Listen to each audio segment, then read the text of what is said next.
go! At ayun nga, para nga pala sa video ito, tara samahan nyo ako na magbihis. Ako nga pala si Boy, isang lako vendor. At opo, magbibihis lang talaga ako dyan. May date nga pala kami sa Chowking ni Maring Rachel dito at ipapakita ko sa inyo kung paano magbihis ang mga pogi. Huy! Bilang isang vlogger nga pala na walang views ang mga video, pero malapit nang sumikat, views na lang ang kulang. Yes! Ay ipapakita ko nga pala ang aking mga skincare. Yan nga pala ang ginagamit ko araw-araw. Joke lang, ngayon walang ginamit sa video yan. Ang tawag po dyan ay tiki-tiki na nilalagay sa muka. Yan o, masarap yan pag tinikman mo. Lasang pulot. Pulutang na panis. Para nga pala maging effective yan, ilalagay mo sa mukha mo ng 2 times a day, maga tsaka gabi. Tapos sasamahan mo ng 10 dasal, taon-taong panata, mag-aalay ka ng 1 buong baboy, 10 manok, tsaka iaalay mo na rin yung chismosa mong kapitbahay. Ay, joke lang. Baka maubusan ka ng kapitbahay.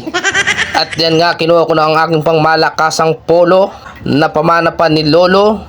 Sabi nga sa kasabihan, patay na si Lolo pero buhay pa ang polo. Yes! Nag-iisa nga lang pala yan sa buong mundo, panahon pa daw ng hapon yan. Nung nanalo daw po mayor si Mayor Lito Atienza, yan daw po ang kanyang suot nung unang panunumpa niya bilang mayor ng Maynila. Nung panahon pa po ng hapon, hindi nalalabhan yan.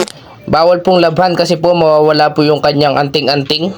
Meron po kasing power siyang polo na yan, na kung sino ang may suot talagang pumupogi siya. Parang dito malab sa akin ah. Actually, balak ko nga dalhin kay Boss Toyo yung polo na yan eh. Ibebenta ko sa kanya ng mga 1 million. May pirma pa yan nung unang hapon na gumamit ng polo na yan.